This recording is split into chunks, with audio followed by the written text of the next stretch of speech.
Trails? What are chemtrails? Chemical trails, Daddy, and they're very bad.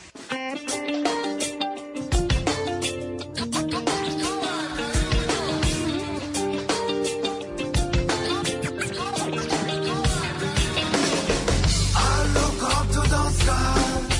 Can you tell me why? Can you tell me why?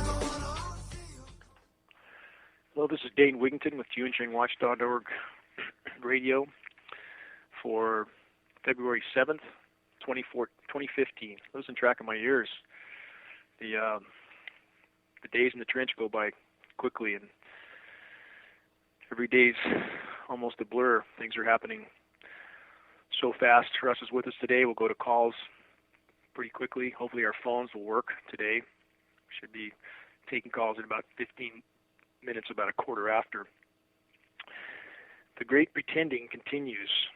We live in a society of illusion and delusion, and there's no shortage of it to go around. And these castles of lies will soon enough come down when the illusions can no longer be hidden, and that time is very, very near. You can't hide the fact that the oceans are dying, that the biosphere itself is dying, that we have agencies, quote-unquote experts, officials, elected officials, all whom are a part of the cancer that will kill life on Earth if we continue on this path. That's not alarmism, as a lot of people would like to believe. It's a simple mathematical fact that we are so far into that curve, the fact that most people can't see it is astounding. It's truly astounding. On that note, I've gotten a letter from somebody that claims to be on the inside, and might be, who says, and we've seen this before with another such letter, that they're spraying lithium.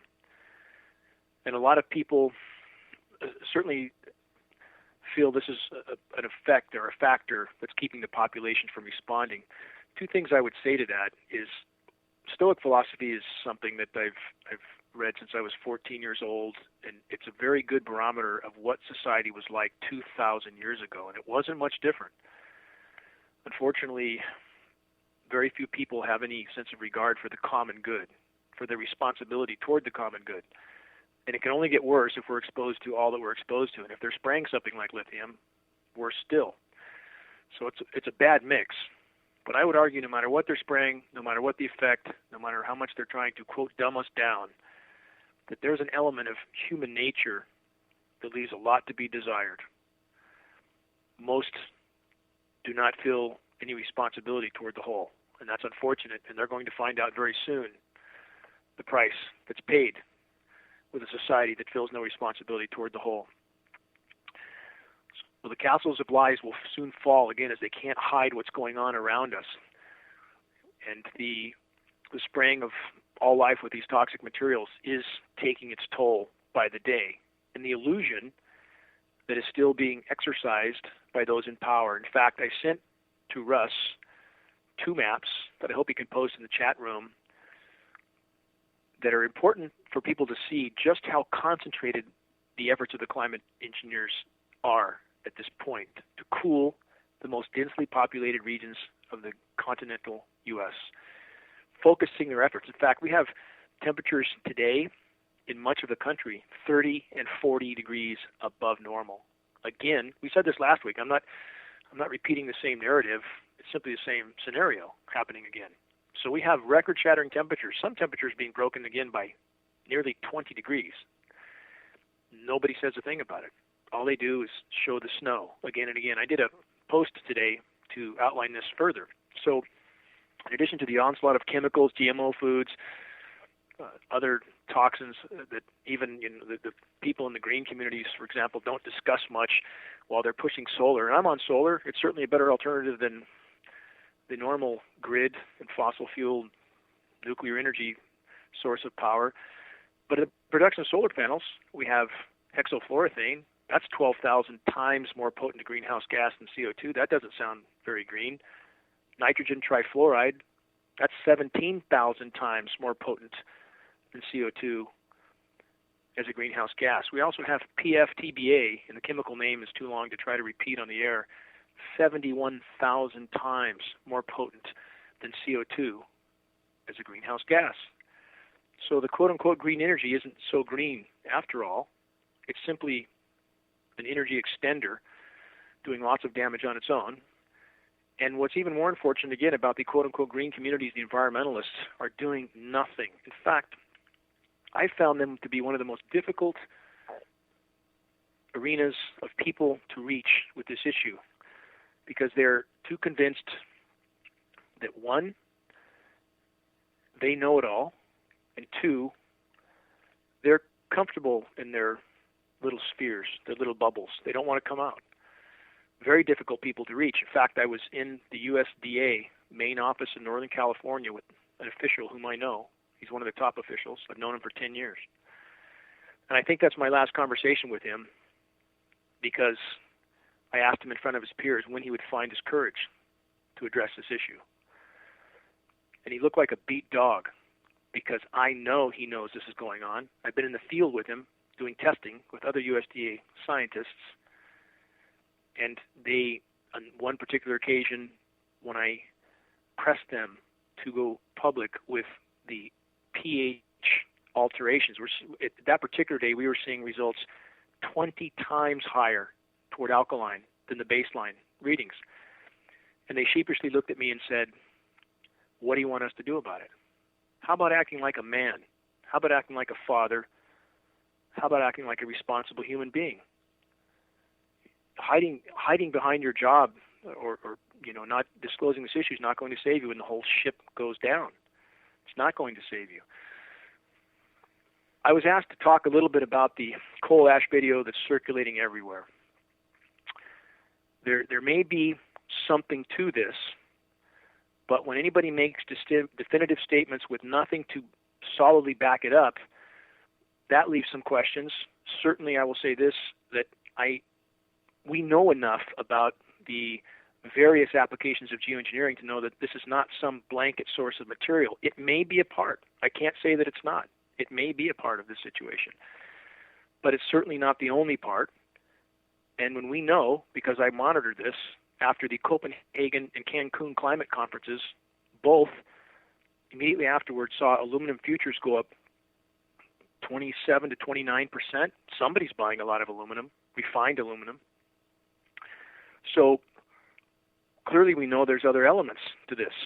I personally paid for a very expensive test to try to see how small a particle of aluminum we might find, or any particle, in a rain test that was already measured for aluminum and contained a lot of it. We couldn't find anything down to 0.05 microns.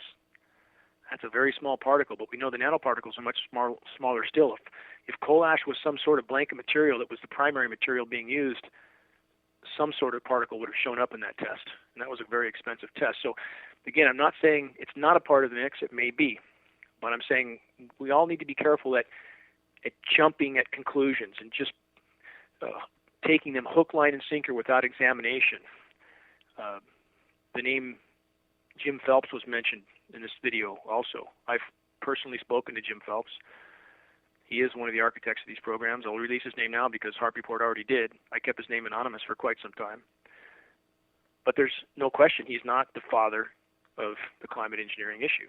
So again, we need to sift the baby from the bathwater. On the coal issue, there may be something to it, but you can't just take a whole package of statements and claims and run with it. Let's look at the Harp Report as an example of this. Last spring, we saw a lot of headlines. Harp's going to be shut down. It's going to be bulldozed by the summer of 2014. I outlined this again in the video I posted today. Didn't happen. I never felt it was going to happen, and I made that clear at the time, that I felt it was smoke and mirrors. Some others felt it was smoke and mirrors, and I salute Dutch since for, he just put out an article on this, and I agree with him, and we see that it was nothing more than a ploy to, in order for the power structure to put out headlines that the conspiracy theorists were wrong, so you were shutting down the HARP facility. And even if they did bulldoze it, what would it matter? There's 2 to 3 dozen other facilities that are probably much more advanced all over the globe. Countless number of SBX facilities, NexRad. Where do you stop? We have a completely ionized atmosphere. being bombarded, microwave with radio frequencies. It's bombarding all of us. We know it can kill trees. We have peer-reviewed study on that. Certainly can kill us. So all of this is adding up, and we know the microwave of the atmosphere, it's moving these particulates around. It certainly has an overall heating effect in addition to the particulates trapping more radiant heat than they deflect. And now we have people like Guy McPherson, and I'll post a video which I had not seen of Guy's. It was forwarded to me by Corey Gunnels. Right, thanks to Corey for that. Or Guy McPherson, who's the most outspoken and truthful about the state of the climate in the whole of academia. I salute Guy for this. I don't believe he's allowed to talk about climate engineering. I believe there would be huge consequences for Guy. He does his best, and I salute him for that. But Guy makes clear in a video I was just sent on a international TV interview that not only can climate engineering not work, but it will do much more harm than good. This is what we've always said. You can't interfere with these systems and do anything but harm. You can't. And so we have this huge infrastructure set up with so many people and so many trades participating in the insanity, from TV journalists to meteorologists, agency people, elected officials. All of these people are accessories in the crime. Every single one of them are accessories in the crime. And it's up to all of us to help expose those people. And every one of us can become more effective fighters. How do you become a more effective fighter? Do you watch it on TV and suddenly learn how to, if you're trying to learn martial arts, for example, you just watch a TV film and then you know how to do it? It doesn't work that way. You have to practice. The same is true with fighting in this battle. All of us need to practice communicating a credible message so that we can individually carry the ball forward. I get a lot of emails from people saying, you need to contact this person and this person and this person. And they all do need contacting, but a few of us can't do this. It's up to all of us. And if we train ourselves, if we focus on this and not football games and cruises and everything else while the ship is literally going down by the day, if we all refined our skills and became effective fighters, we would have an army of people that could carry this issue forward very rapidly, and we need to carry it forward rapidly. We don't have time to spare in this battle. The gravity of our situation can't be overstated. Again, when you have, I hope people look at the map that Russ posts because it shows just how radical the heating is. And when you have that kind of deception going on, that much of the country is at record highs, record-shattering highs, and most people only think about the small cool-down area, they can deceive a huge amount of the population right up to the last moment, and that's exactly what they're trying to do. That's exactly what they're doing. Confusing and dividing the population with people who don't want to believe the truth, even people in our own movement who don't want to believe the truth. Even today, I looked at, I had a few things forwarded to me from sites ranting about global cooling, ranting about there's no population issue, there's no resource depletion issue. That's simply delusion. Every bit as much delusion as those who cannot see the trails. We all have to stand on the truth, period. So the more we do, the more credible our data becomes, the more effective we are in the fight, the more chance we have at exposing this issue. And no matter how dark the horizon is, and Russ, I want to hear your assessment in about 10 seconds here. No matter how dark the horizon is, if we know that we could take a quantum leap in the right direction by focusing on one place in the armor, exposing climate engineering, if we could do that one thing, the dam of the collective insanity and all the infrastructure they have built will break. If we could do this one thing, it's up to all of us. Russ, what's it like where you're at right now? Totally agree. Sunny, very cold. As you say in your maps, I did post the maps in the chat room. I'll post them again so they're available for newcomers on. But, the eastern part of the U.S., they keep real cold. Western U.S., they're keeping above normal temperatures. And it's funny how many maps I've seen that you send out like this. They're doing this over and over and over again. It looks like I'm sending out the same map over and over, doesn't it? But I'm not. It does, but they're all different. Yeah, they're all different.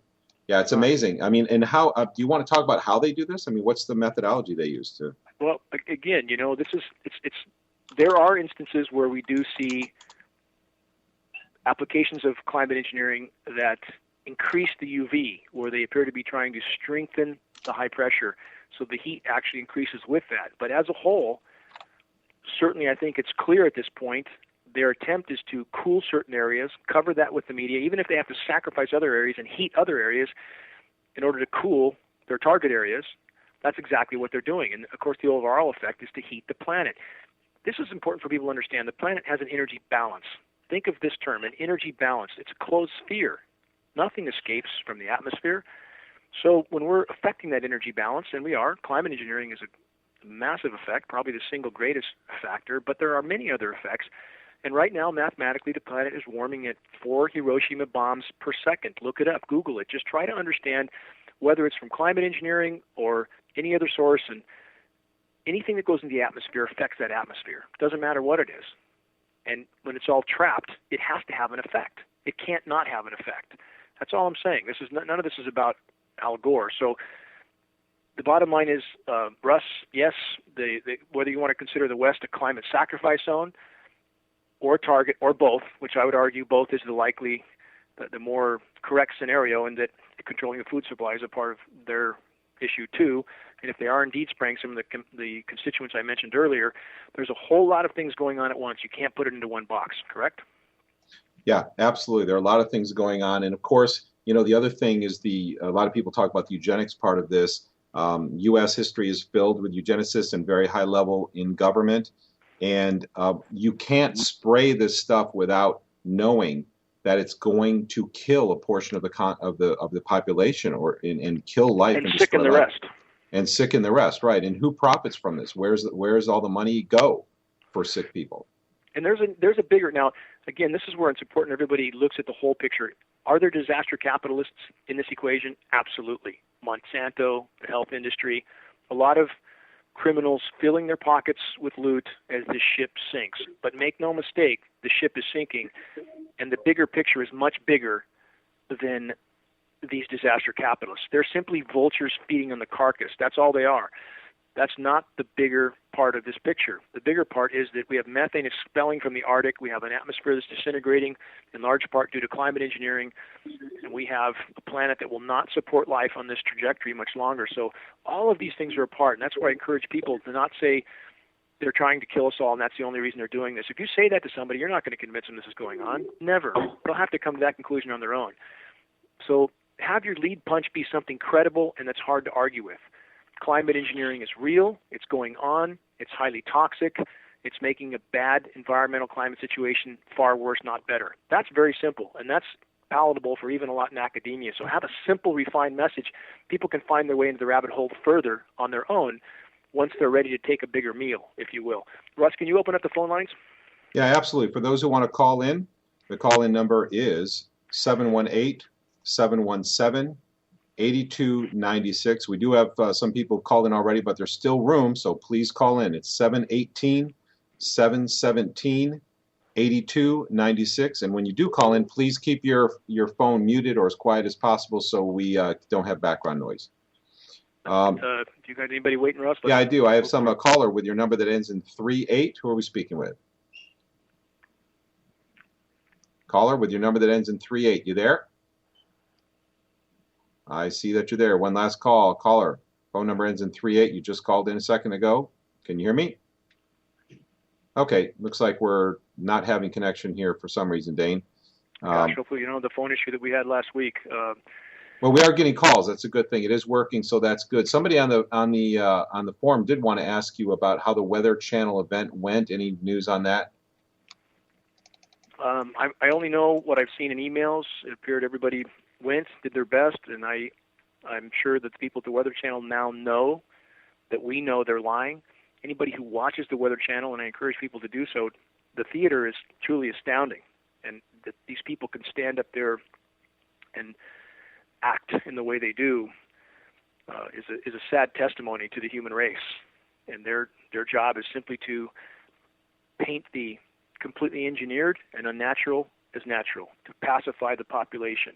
How they can look themselves in the mirror and do this, I don't know, but it should be watched and to be fully comprehended. And I'm sure that the fact that those who were at the Weather Channel have conveyed the message that we know that they're performing the tasks assigned to them by the power structure. So I'm sure it helped, and again, it's a cumulative effort for everybody working together with that type of attempt to shine the light on those that are towing the line for the collective insanity, and that's what they're doing. Well, plus I mentioned people should go check out the disinformationdirectory.com. disinformationdirectory.com, where you're actually making those people accountable firsthand, putting statements and things that they say. And you do invite people to participate in that, don't you, Dane? Absolutely.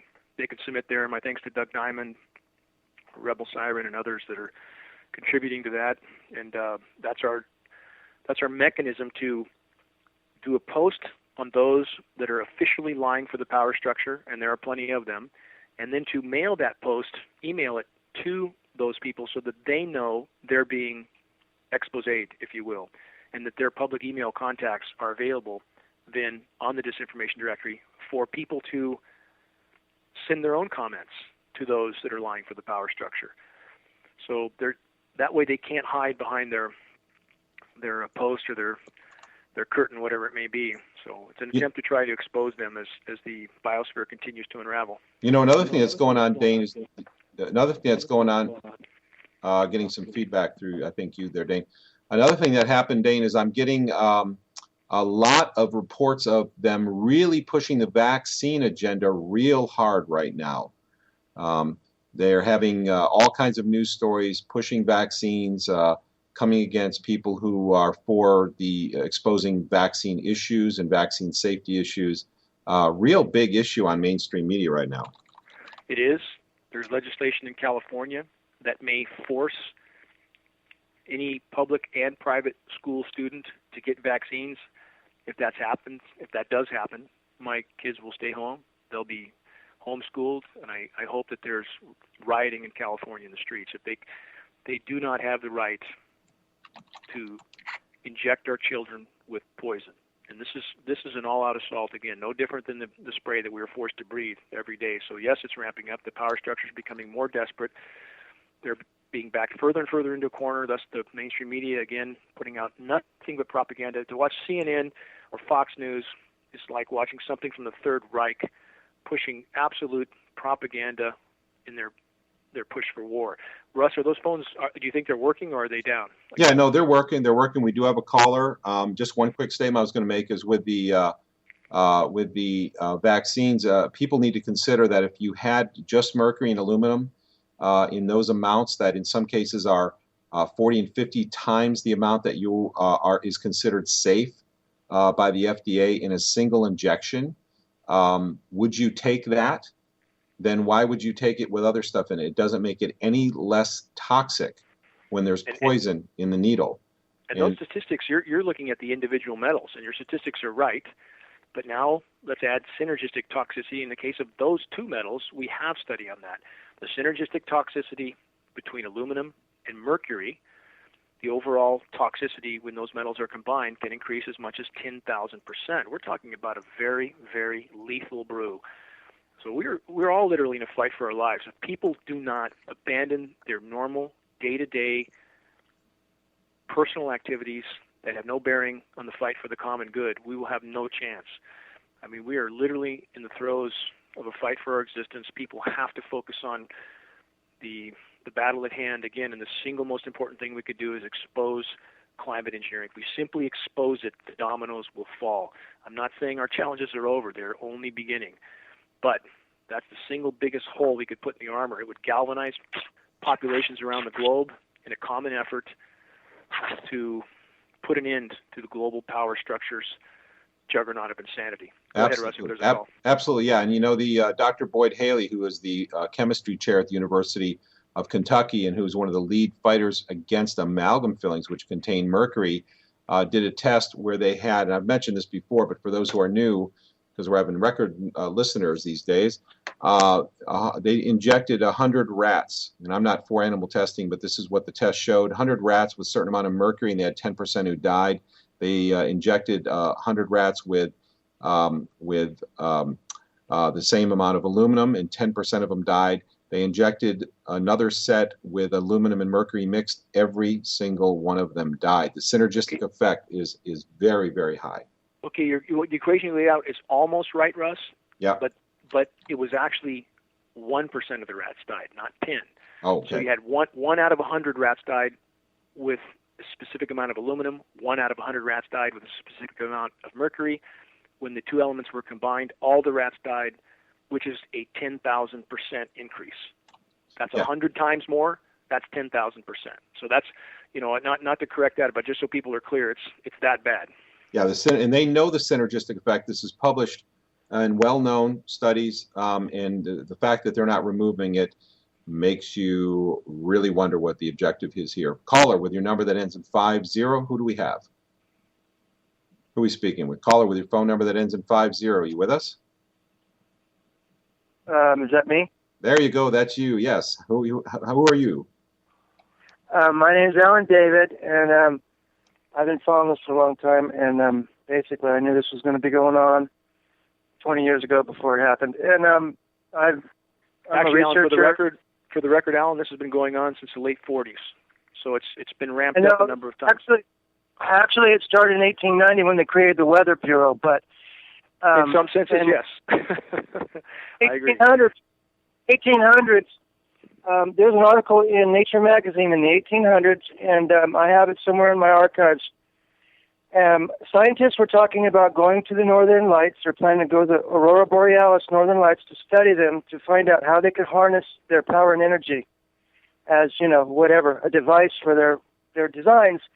So this has been planned as far back as the 1800s to harness nature as a weapon, as a tool, as a device for their play, whatever they want to do. So what I'm doing is gathering, like you said, we have to be credible. So I'm gathering all the research, historical, to prove that I've got the whole chronology timeline. I'm trying to fill in some gaps. And but I basically have tracked it back at least to the 1890 Weather Bureau creation, and it goes forward to weather modification in writing in the U.S. Code. That's Title 15. They put the Weather Bureau in the Department of Commerce, 1890, Chapter 1266, Section 1, 26 Statute 653. That's October 1, 1890. Anybody can go to the law library. And the statutes at large. A lot of people won't go to the effort to look for that. It's good if you can post that type of excerpt so everybody can access it. Check your mail. I sent you a letter yesterday, the day before.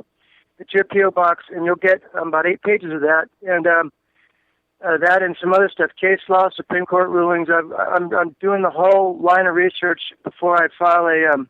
I'm also starting the Coalition Trust for the Survival of Humanity. I'm going to try to get people to sign on to a lawsuit to get an injunction statewide. Then we're going to go state to state or nationwide, whatever it takes. Also, going to be drawing up statutes to enact in California, and then after that, other states to put it in the law. Just get signatures and get it on the ballot. And if we get enough attention to it, sooner or later, maybe we can get enough votes to put it on, get it enacted. But at least we'll get a lot of attention the first time around. The attention would be the bigger. That would be the bigger issue, because I would argue we do not have time to run certain courses of action to their appropriate end. I understand but the initiation would gain attention. I agree. See, what I'm doing is I'm going to put it in courts, everything, to get attention and try to get the media on it. I want to get people's attention on it to make them aware that this is real. Because the documents I'm going to put out is going to have the whole chronology. So there's not going to be any argument about the credibility of what they've been doing. This is all intentional. It's not some unintended thing. And with what Dutch Cinch recently came up with, you can get his, what he sends out. He just got a FOIA with a lot of great stuff from the Navy. Keep in mind, again, for everybody to keep this in mind, no matter how much credible data we have, there are plenty in our society that will not wake up.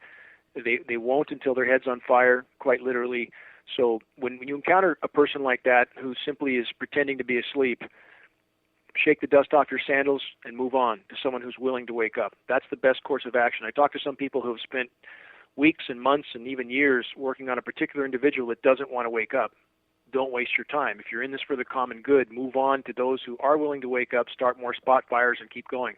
I'll look forward to getting your data, and we'll do our best to examine it, and I'll try to reach you if there's a contact in it. There is. I'm just trying to collect more data. Well, keep it up. Keep us posted, and I'll look at that as soon as I get it. And thanks for that input. Thanks a lot. Thank you. Thanks for calling, caller. We have another caller, a phone number that ends in 38. Who are we speaking with? Hello? That's you, yes, caller. Hi guys, how you doing? This is Jay from Methuen, Massachusetts. Hi, Jay. What's on your mind?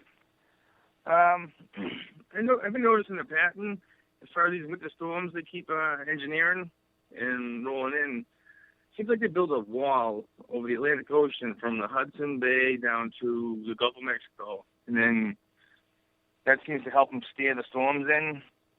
You guys know anything about that? Now you're saying build a wall. I'm not quite following you. Like an aerosol fog bank. Well, you see it on the satellites. I always watch the cloud cover on the satellite images. And yesterday I noticed the entire United States, the whole 48, except the Florida Peninsula, was covered by a cloud. Any given day, if people search U.S. combination radar maps, you can see that about 90% of the North American continent is covered with largely rainless cloud. In California, we were supposed to get rain Tuesday, Wednesday, Thursday, no rain any of those days. That was the original forecast. Then it went to Friday, heavy rain. They called for heavy rain. We had flood warnings. We didn't get much more than a drizzle here because they're siphoning all that moisture off. They're trying to create the largest expanse of aerosolized cloud cover over the lower 48 that they possibly can. And at this point, the methane combined with the continued destruction from climate engineering, we are on a very short time horizon if we stay on this course. So, yes, they are steering storms. They're in the case of the West Coast, they're utilizing flows of moisture to create artificial cloud cover at the cost of continuing to dry out the West. It's an all-out weather whack-a-mole free-for-all at this point. Yeah, but I mean, I've definitely noticed it almost looks like a big giant 7 because it comes out of the Hudson Bay and we stretch it down the whole Atlantic into the Gulf of Mexico. And then it almost seems like they bring a line from, they start, because the cloud banks don't look normal. They're just like too long and not circular like they normally would be coming in. No, nothing normal. Nothing normal in our weather at all. They normally come in from the low basin of the Atlantic. This thing stretches all the way from the Hudson down to the. But I was just wondering if they, anything, because it seems like they ride the snowstorms up inside the wall, like a barrier, and then they bring the cold air from Canada down to smash in with the moisture they're riding up inside that. They do. We've covered that again and again. In some of the engineered snowstorm articles that we've done at GeoEngineering Watch, that they push the jet stream. They block the flow of moisture in the west. The article or the video I just posted this morning outlines this. That pushes the jet stream up to Alaska, takes a big hoop down, picks up the moisture from the Gulf Coast, as you just mentioned, pumps it back north, and they combine the two and ice nucleate the hell out of it so they can continue to drop the temperatures on the ground. So you have the frozen precipitation zone between the warmest part of the storm and the cold part, as if a winter storm should have a warm and cold part. Yeah, exactly. I just watched that video a little while ago, but I think the final piece of that whole puzzle you explained is the barrier they set up in the Atlantic to contain it, the whole system. Yes, and that's contained within the loop of the jet stream. I mean, it's what creates a block, so they have that control for the polar vortex and everything. They appear to be able to manipulate the jet stream however they want. So, I agree, and I hope more people recognize that these storms are completely. I just wanted to let you guys know, though, because I'm out on the East Coast and they're hammering us. I mean, I point out people, and I keep it simple. I'm just like, look up in the sky. You can see it. You can research, just like you said. The terms incredible, but it's getting more and more visible, and some people want to listen. And it seems like more people are waking up that something's wrong. As the climate disintegrates, the seeds you plant will sprout. That's the point. That's to remember. To plant those seeds as people's world starts to implode around them. If you planted a seed and they understand what's happening, they have something to go on, and that's important. So, again, Alaska has no snow, because I just Googled, I punch in weird stuff on Google, like Alaska, no snow, and try to catch some people just posting random things. And a guy going ice fishing posted a clip. He's like, something's wrong with this picture. I'm in Anchorage, Alaska, and there's no snow. It looks like fall. It's January 20th. But you don't hear any of that. Like you say, mass media, corporate-sponsored mass media, but don't want to mention that. But that kind of activity is important, that when you're trying to start spot fires with people who are maybe wondering what's going on, they don't have a clue, give them a clue. Drop something in their lap. I'm on the drop, and they're all like, it's so cold here, it's so cold here. It's warmer in Alaska, guys. Something's not right with this thing. Exactly. In fact, we've seen some of the sea temperatures near Slavabad in the Arctic Circle 30-plus degrees above normal. That's profound, absolutely profound temperatures. It's off the charts. It should be headlines on every paper. So again, people need to look at the bigger picture, and they need to look at actual data and not run with any particular headline without investigation. It's up to all of us to stand on solid ground. Thanks for that input. Thanks for what you guys do. You guys, it's good to have listen to somebody that gives some good information, because it's hard to find. Thank you. It's all of us together that matters. Our numbers are growing by the day. Let's keep it up. Thank you. Thank you. Absolutely. Thanks so much for calling, Jay. Anybody who wants to call in, our number here is 718-717-8296. There's still room to get some calls in. That's 718-717-8296. Dane, I have a whole collection of pictures and videos now of strange snowfall residue, snowfall forming blankets on people's porches, on their windshields. Very strange artificial stuff. I'm not a young man anymore. I've never seen anything like this before. Yeah, on that note, I meant to bring up the dirty rain that there's some headlines on certain places of the Northwest and other places, and people are relating this to the coal ash video. And again, there may be some connection, but there are still so many variables here that you can't run with one conclusion like that. You just can't. We've seen this kind of thing going back for a long, long ways.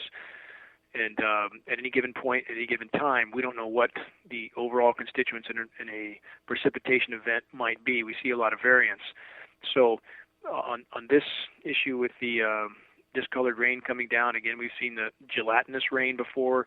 We've seen what Corey Gunnels found in Arizona, is actually seeing a C-130 dropping the filaments, which appears to be a mechanism malfunction. This is an all-out experiment of total insanity, and I think at this point those in power know just how much they've torpedoed their own ship. Whatever their plans may have been, I believe they now know that all their technology has only helped to sink them, and that what they have done now can't be turned off. In fact, the latest data from Guy McPherson, and again, Guy is really a front line on this, who's telling the truth on the state of the climate. I don't believe he's allowed to talk about climate engineering, or I think he would. 49 feedback loops now. 49. And methane probably being the biggest, no question really, being the biggest of the bunch. We have enough methane to turn the planet into Venus in the East Siberian Shelf of the Arctic, and it's expelling now. 50 gigatons may have already expelled. If that's the case, and some of the data on the ground appears that may be the case, means that we're in for quite a ride from here. Now, Dane, for those who aren't up on what you're saying, what do you mean by the 49 feedback loops? Feedback loop, again, is when you have, for example, let's take methane, which is the biggest of all, and let's look at the relation to climate engineering to the methane. And I'm not saying climate engineering is the only cause. It's not 100 million tons of carbon in the atmosphere a day, cutting down the forests, poisoning the oceans. All of this adds to the destruction of the biosphere. But let's look at climate engineering alone. It's changed upper-level wind currents. That's pushing warm water into the Arctic. Now, it's helping to divert those currents. Frozen methane on the seafloor releases. Methane migrates to the surface, hits the atmosphere, causes much more heating, which then warms the ocean further, which then releases more methane. It feeds on itself. That's a feedback loop. So we have 49 of these types of loops now identified. So again, it's a chain reaction. It's a giant chain reaction. It's happening now. There'll be no hiding it for much longer. So again, for those that are introducing climate engineering to people that are resisting this, their friends, family, just introduce credible data, move on. If people are resistive, they'll have to wake up soon. Wait and see. They won't have a choice. Absolutely. Caller with your number that ends in 08. Who are we speaking with? Caller with your number that ends in 08. Are you there? If we could have anybody who... There we go. Okay, yep. Gotta listen when you call in. Hi, how you doing? Corey. This is Corey. Sorry, my mute button stuck. You read my mind, Dane. I really don't need to speak. I was just going to ask you to speak to the East Siberian Shelf and explain that, because I've been posting a lot of current information on that, trying to get people to understand why it's critical that we understand that, and how geoengineering relates to it. So other than that, the only thing I can add this morning, I guess, is just the observation from northern Arizona, which is hot. It's actually hot. I turned the air conditioner on in my car yesterday. I couldn't believe it. We should be in winter. We're a mile high. We should have snow. And I'm looking at my trees, and they're getting ready to bud. My rose bushes are pushing out new stems and leaves. I have hummingbirds, wasps, crickets. This is ridiculous. So we have the same here, Corey.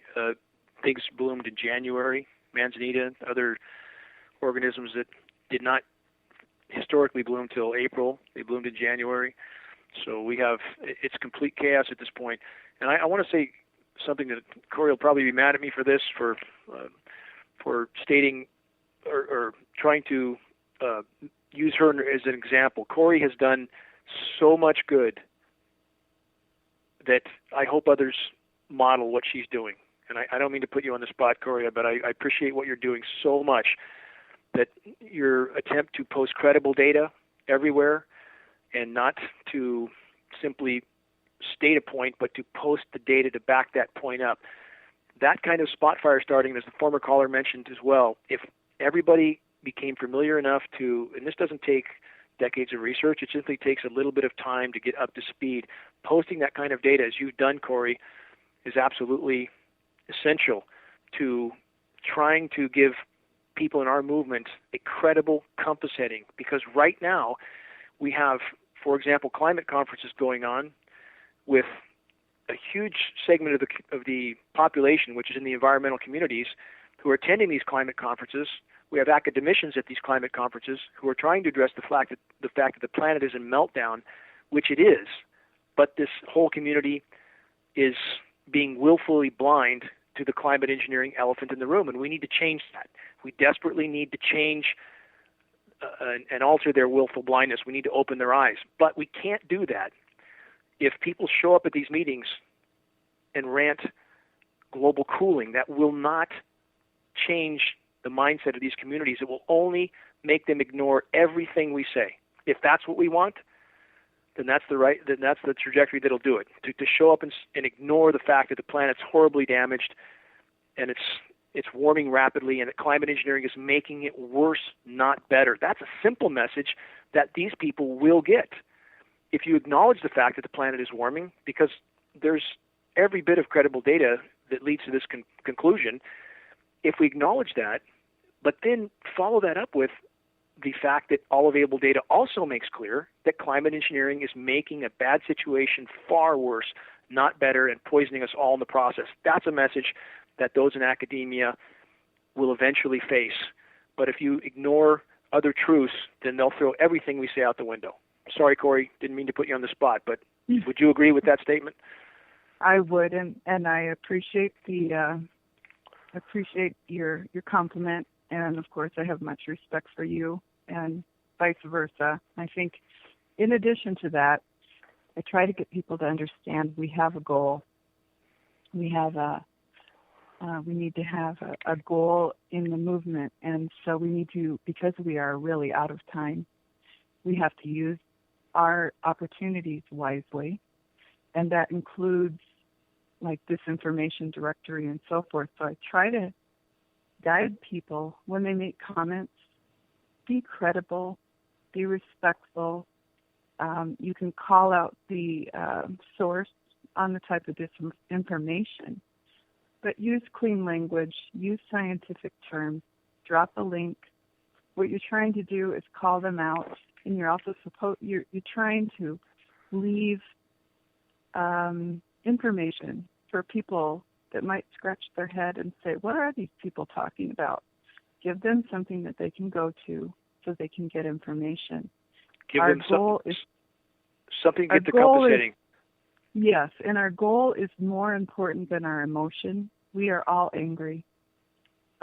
We could all pop off and be sarcastic or put up a meme that, is kind of, dark humor, or that's a waste of time. And then when somebody looks through a comment stream like that, who's rather naive and they don't understand this, and they see that, we do look crazy.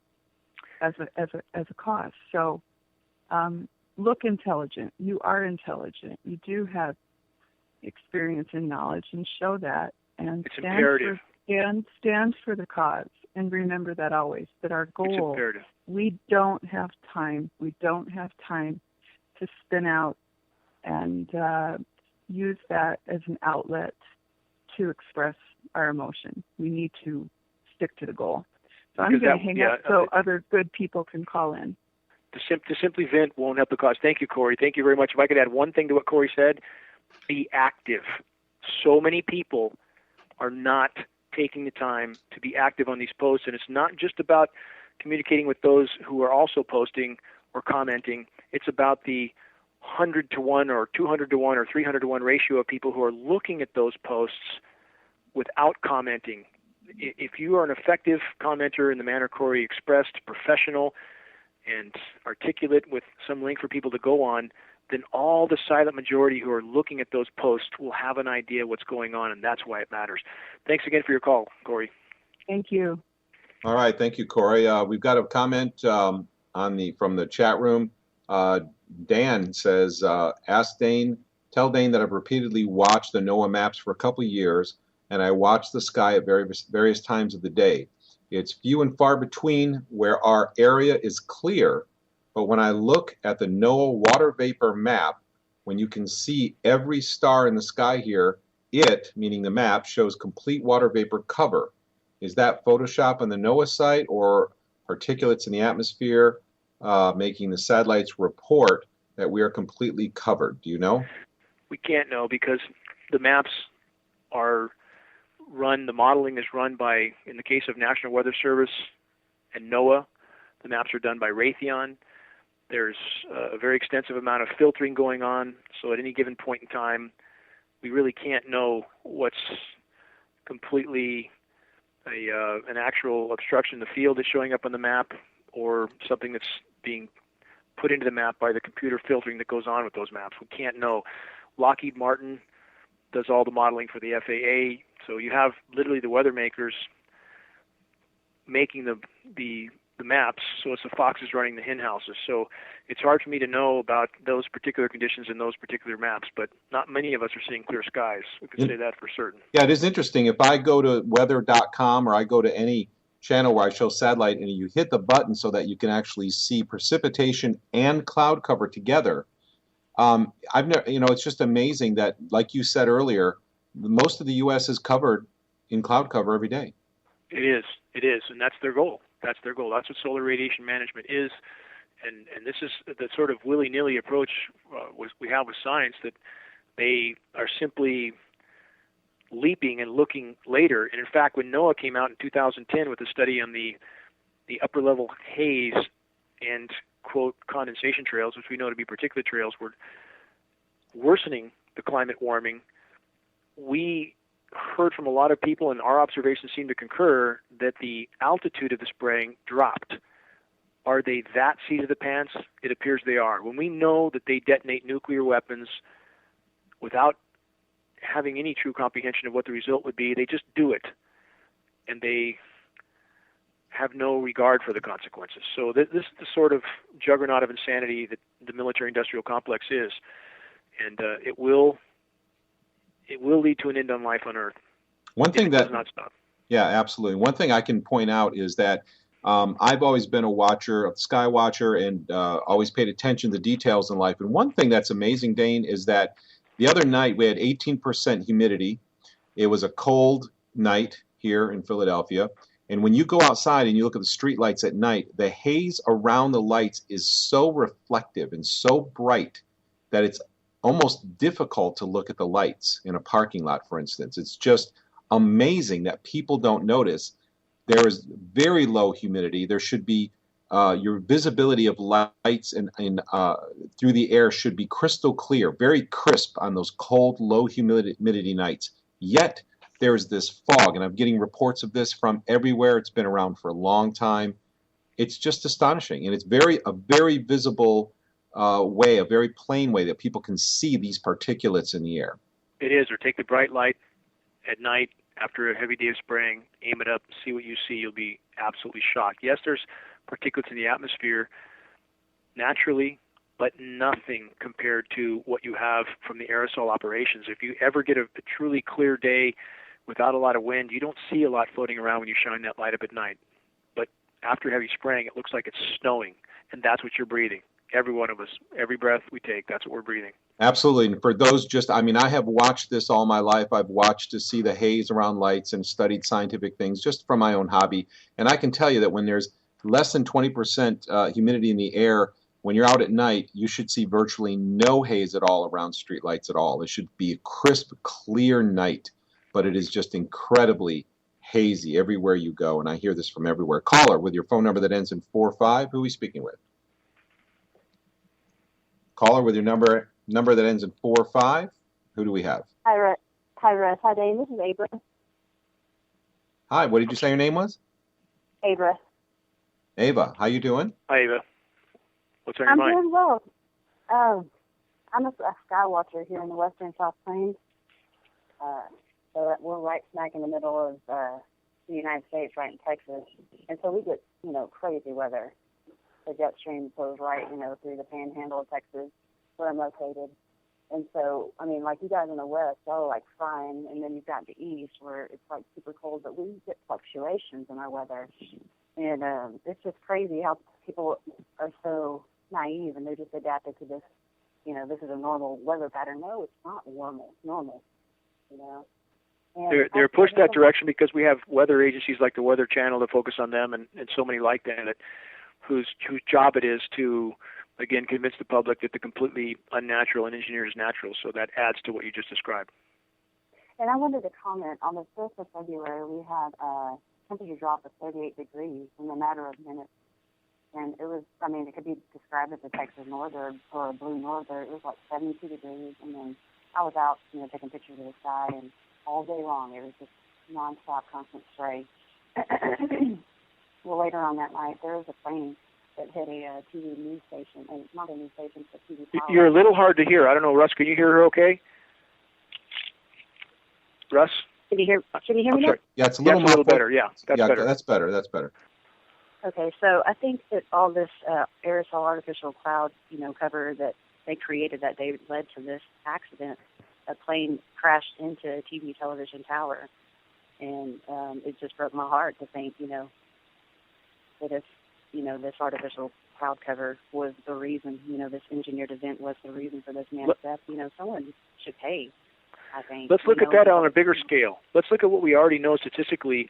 It's probably conservative statistics from the CDC, that respiratory mortality in the continental U.S. went from 8th on the list of mortality to 3rd between 2005 and 2010. We think it may be in 2nd now, but the CDC is trying to hide that. This is likely a direct result of the aerosol spraying and the respiratory mortality it's caused. There have been millions of people already killed by these programs. And again, you could never quantify the damage done. If you truly look at all aspects, the crop decimation, the storm damage, where would we stop? This is absolute omnicide. It's omnicide. People look that word up.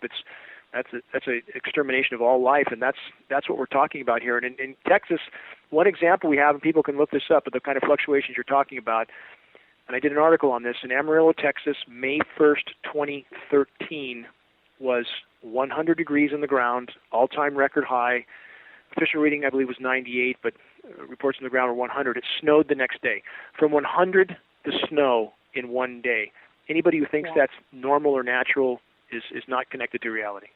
Exactly, and that's the type of weather pattern that we had on the 5th, where it was 72 degrees, and then in 30 minutes it dropped to 33 degrees and zero visibility. And, this plane that was flying through that, he had no chance. He had to try to go underneath the clouds, like scud flying or something. That's what they called it. But now, the aerosols weren't put there in the first place. This would could have been avoided. With the kind of temperature drop you're talking about, the endothermic reaction that occurs when they're chemically ice nucleate, they need a lot of moisture for that, and that's why they continue to siphon that moisture off the Gulf of Mexico and make their, quote, winter storms, because that endothermic reaction chews up a lot of moisture, but it creates a descending layer of cold air. That cold air pockets on the ground, drops the mercury, lowers the thermometers on the ground so they can skew the equation, and use that for media headlines. I've been in the woods a number of occasions when I felt these nucleation events were going to occur, and they have, and it's literally like someone opened the refrigerator door. You can feel this cold air descend in a matter of a very short time. Your temperature can drop 15, 20 degrees, and you can feel this blast of air from the sky, and you can hear where I live, there's no other sound. So all you can hear is jets passing over one after another, little to no rain falls, and you feel this descending cold air. This is part of their nucleation process. Exactly. And just real quick, I just wanted to comment, you guys know Wes, I appreciate everything that you're doing, and Russ also. But we've got my stepson, he's in the military right now in San Diego.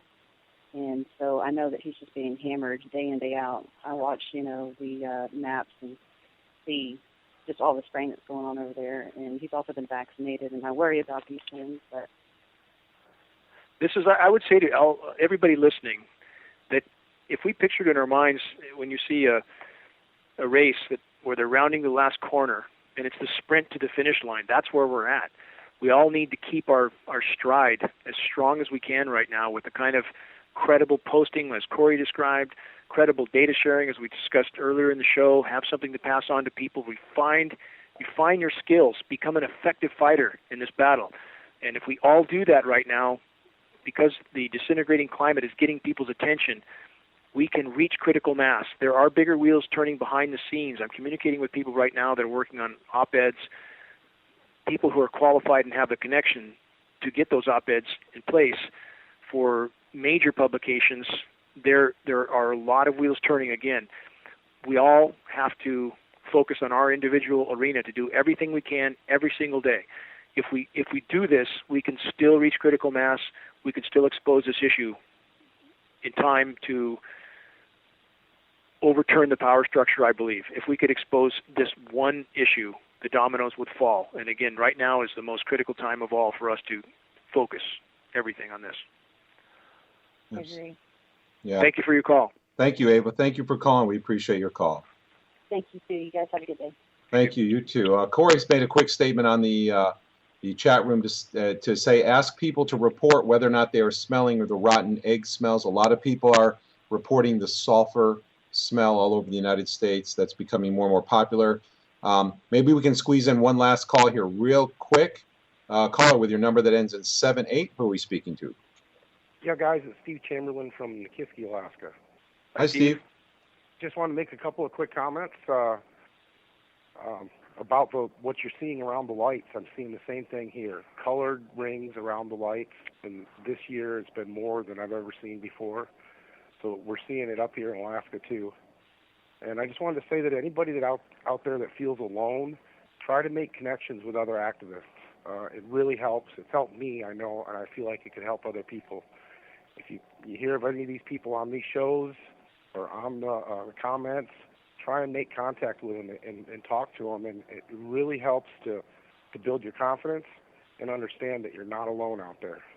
Okay, to elaborate on that point, Steve, you can't meet other activists without being active. I agree with you, and back to what Corey said, we discussed earlier, the people who truly want to help this issue, you can't just sit in angst. You have to get up, get off the bench, and get involved. And a lot of the posts and blogs and people who don't want to participate in those for whatever reason, they're afraid they're going to be exposed. The power structure knows who everybody is. Stand out of the shadows. Again, hiding in the cabin of the Titanic is not going to help you. So we need people to stand up, make their voice heard, do it credibly, non-emotionally, professionally, as Corey described. That's what gains traction for our cause. So I hope everybody does pay attention to how to become a better fighter in this battle. Thank you very much for calling. Thank Wanda Allen. Wanda Allen called me a couple days ago, and I appreciate it. Thank you, Steve. This is we're out of time. I'm sorry to interrupt you, but we're out of time for today. Thank you for calling in. We're here every Saturday at 12 p.m. Pacific time, 3 p.m. Eastern time. Across the center staff. GeoEngineering.org. We'll see you next time.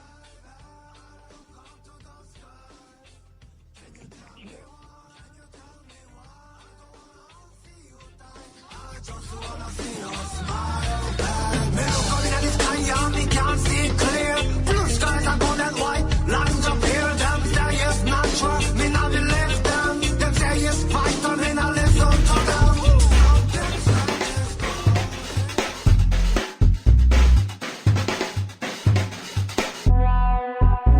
Skateboard, and you're listening to UCY.TV.